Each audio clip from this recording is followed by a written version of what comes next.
Warahmatullahi wabarakatuh. Waalaikumsalam warahmatullahi wabarakatuh. Alhamdulillah Pak Kepala Sekolah ya.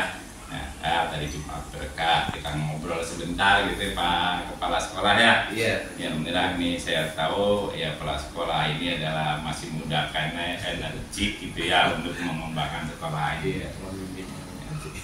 Kira-kira begini ya Pak Kepala Sekolah. Ini sekolah ini kan baru. Kurikulumnya adalah mandiri berubah ya pada tahun ini ya, baru mulai karena yang sebelumnya ada mandiri belajar. Ya, kalau sekarang udah mandiri, kemudian pilihannya mandiri berubah, artinya menggunakan sepenuhnya kurikulum merdeka.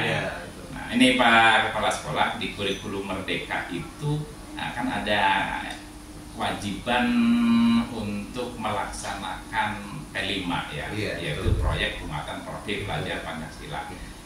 Coba kira-kira apa yang direncanakan oleh sekolah ini kaitannya dengan P5 untuk yang tema pertama di 3 bulan ke depan itu rencananya seperti apa gitu Pak Kepala Sekolah? Iya, jadi mohon izin. Jadi setelah kami rapat dengan tim koordinator, kami telah menentukan beberapa tema untuk 1 tahun ke depan. Adapun tema yang pertama yang nanti akan kita laksanakan untuk temanya itu adalah bangunlah jiwa dan raganya, yang mana topik ataupun fokus yang nanti akan kita kerjakan itu adalah pola hidup sehat. Bagaimana nanti siswa itu bisa jajan dengan makanan-makanan yang sehat, dikurangi minuman yang manis-manis, kemudian makan-makanan yang memang mengandung zat kimia dan lain sebagainya seperti itu. Karena memang di sini belum ada perhatian khusus terkait dengan kesehatan atau yang ada di makanan tersebut itu Pak. Ya, saya tahu di sekolah ini itu kan boarding ya. Iya, artinya sekolah itu memandu anak itu 24 jam ada di ini ya. Di sini, ya, betul. Memang urgen untuk kesehatan itu ya semuanya ada, itu banyak juga anak-anak kecil yang sudah sakit, ada yang ginjal, ada yang cuci darah gitu ya. Maka ya di sini tepat barangkali untuk mengantisipasi hal itu pemiliknya adalah temanya bangunlah jiwa raganya, yaitu kaitan dengan bagaimana pola hidup sehat gitu ya. Kemudian apa sih tolak ukur 3 bulan ke depan ya? Ini tema ini kan waktunya 1 tema 3 bulan ya. Nah, kira-kira apa sih yang menjadikan tolak ukur bahwa ini anak itu sudah berhasil program ini gitu? Ya, jadi tolak ukurnya kami tentunya melihat siswa dalam jajannya itu sudah mengurangi jajan-jajan yang manis-manis gitu. Manis ya. Karena memang khususnya untuk es yang memang manis buatan itu sangat banyak sekali di kantin gitu. Jadi mungkin tolak ukurnya ketika siswa mengurangi minum es yang berwarna itu atau pemanis buatan itu menjadi tolak ukurnya untuk ya. Jadi artinya anak-anak itu udah tidak lagi mengkocok hal itu ya. Kalau berbicara sakit mungkin ini mah jangkauannya ke depan gitu ya. Misalnya anak biasa minum makan berwarna atau makan yang pedas apa, mungkin pada waktu itu anak nggak langsung bisa tipes mungkin ini mah jangkauannya nanti kalau udah usia sekian tahun ini baru dia karena pola hidup yang ini gitu ya. Ya tadi tanda-tanda berarti yang tujuan tanda-tanda ya kira-kira anak sampai pada sasaran itu ya. Kemudian ini kan kaitan kesehatan ya. Apa yang menjadi kepala sekolah itu ya, untuk pengetahuan kaitannya dengan tadi pola hidup sehat gitu. Apakah yang memang sudah siap tenaga dari fasilitas di sini atau mungkin kita bisa dari tempat saya itu rencananya gimana untuk mengembangkan itu? rencananya pagi tentu kami untuk fasilitator fasilitator kita akan bekerja sama atau membuat kemitraan dengan dinas kesehatan ataupun puskesmas. Kebetulan puskesmas atau UGD itu posisinya sangat dekat sekali dengan sekolah kami, berada di depan sekolah kami. Tentu memang kami sudah melaksanakan kemitraan dengan puskesmas Medangasem yang di depan, karena terkait dengan pola hidup kesehatan juga itu harus disampaikan oleh ahlinya. Jadi memang kita akan menghadirkan fasilitator dari puskesmas.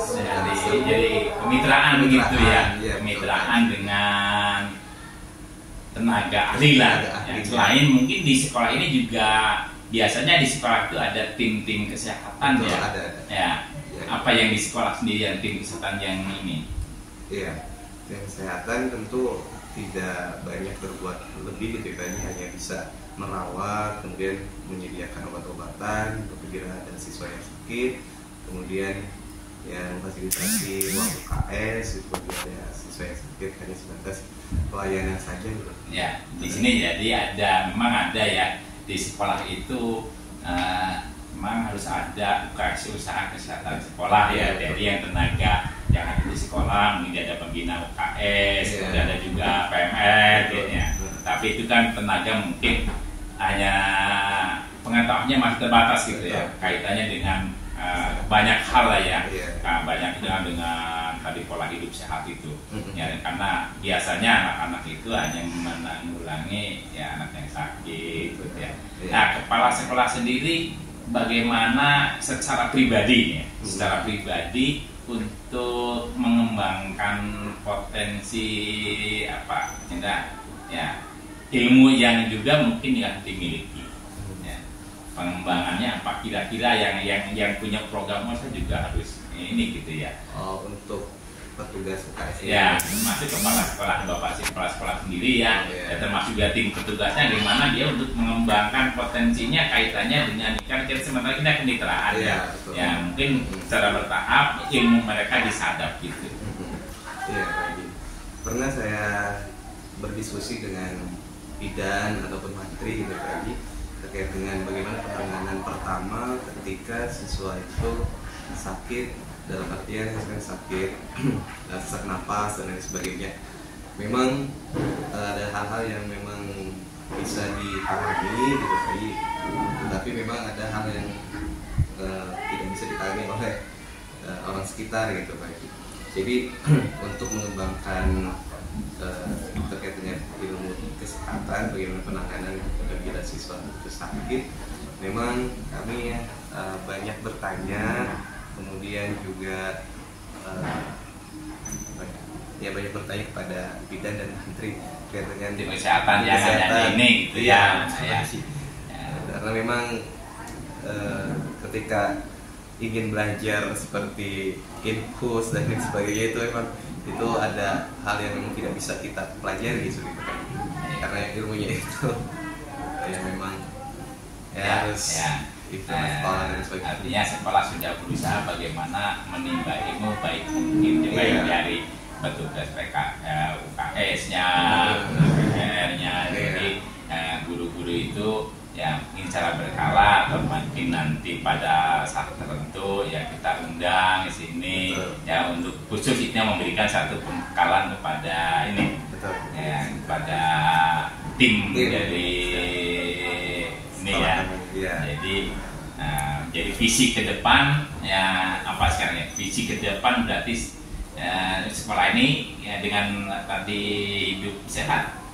Visi ke depan untuk siswanya apa? Ya pokoknya semua komunitas yang ada di pondok pesantren ini. Tentunya untuk visi ke depan kami terus memberikan edukasi terkait dengan pola hidup sehat kepada siswa dan juga kepada dewan guru dan juga agar terus mengurangi makanan yang tidak sehat ataupun minuman yang tidak sehat yang nanti membahayakan ke depannya nanti gitu Pak. Mungkin sekarang kita tidak merasakan dampaknya, tetapi mungkin beberapa puluh tahun ke depan itu akan terasa dampaknya. Seperti kalau kita lebih banyak minum yang manis dan berwarna, itu nanti gulanya itu akan mengendap banyak. Nanti ya akan berbahaya bagi kesehatan kita, terutama di ginjal gitu. Bisa jadi ya tadi yang Bapak disampaikan, cuci darah gitu kan, kemudian diabetes dan sebagainya gitu. Terima kasih Pak Kepala Sekolah ya. Pak Kepala sudah merencanakan dengan tema dengan P5 ini, yaitu bangunan jiwa ragaku, ya bagaimana mengantarkan semua ya, bukannya anak tapi juga gurunya semua, yang karena ini adalah karena pondok pesantren ya, jadi semuanya baik dari anak, dari guru, dari semuanya adalah bagaimana supaya hidupnya sehat gitu ya. Salah satu tadi indikatornya disampaikan ya, mudah-mudahan nih Pak Kepala Sekolah progres yang 3 bulan ke depan itu ya bisa terpenuhi gitu ya, terpenuhi ya. Nanti kan ini mah hanya yang temanya ya, tapi akhir daripada program P5 ini adalah ke depan anak itu selalu sehat ya, termasuk keluarganya, jadi dia di keluarganya bisa ini ya. Ya, gitu ya. Terima kasih ini obrolannya Pak Kepala Sekolah ya. Nanti kita ngobrol berikutnya mungkin panjang lebar lah ya, kaitan dengan bagaimana tindak lanjut setelah pasca 3 bulan ini anak-anak itu seperti apa. Ya, terima kasih ya. Assalamualaikum warahmatullahi wabarakatuh. Waalaikumsalam warahmatullahi wabarakatuh.